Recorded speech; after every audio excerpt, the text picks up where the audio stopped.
Welcome to LifePoint TV. This is Pastor Dale Phillips, and you've joined us for our LifePoint broadcast, Your Path to Real Life.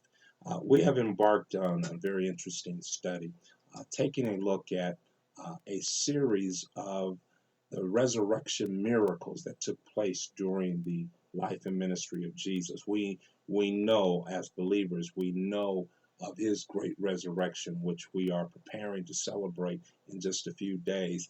I felt God leading me to analyze resurrection miracles that actually took place during his ministry here on earth.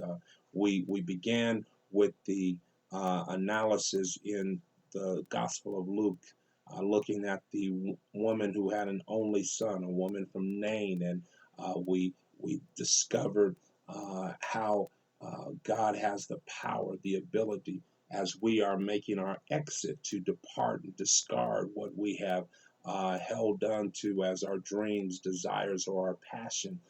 And God meets us upon our exit as He's entering in to our situation, and He lays hand and restores life.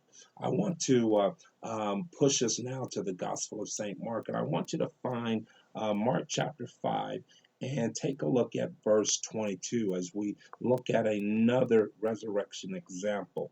Mark chapter 5, verse 22. And it says, And behold, there cometh one of the rulers of the synagogue. His name is Jairus. And when he saw him, he fell at his feet. And he besought him greatly, saying, My little daughter lieth at the point of death. Underline that. At the point of death.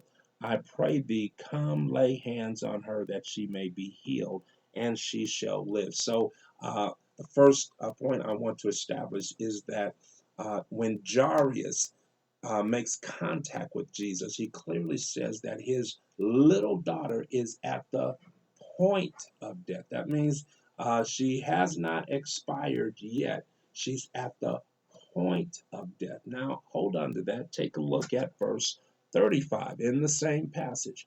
While he yet spake, there came from the ruler of the synagogue's house certain which said, Thy daughter is dead. Why troublest thou the master any further?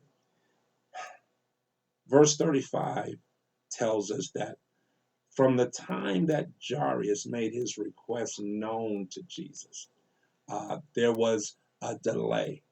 And before Jesus can arrive at his home, someone is sent from Jairus' home to tell him his daughter is dead. There's no reason for him to continue to trouble the master. In other words, there's no reason for him to continue to believe God because his daughter is dead. So there are two hidden significant points, teaching life points that we want to establish here. The first is that we all have those moments and those circumstances in our life that begin as the passage opened here with Jairus, with his daughter at the point of death, not dead yet, but at the point of death. There's that moment in our life where we are striving and struggling and trying to abound and to move forward, and we find ourselves at the very brink, at the very point of giving up, losing hope, at the point of exasperation.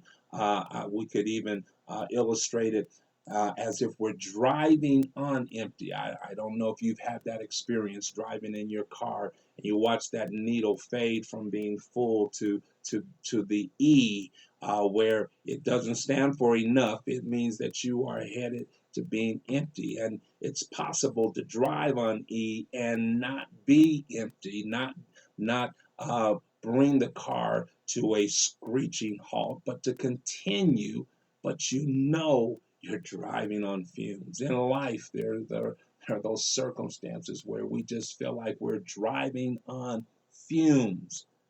We know we're on empty. We need to find the nearest filling station so we can get back to full.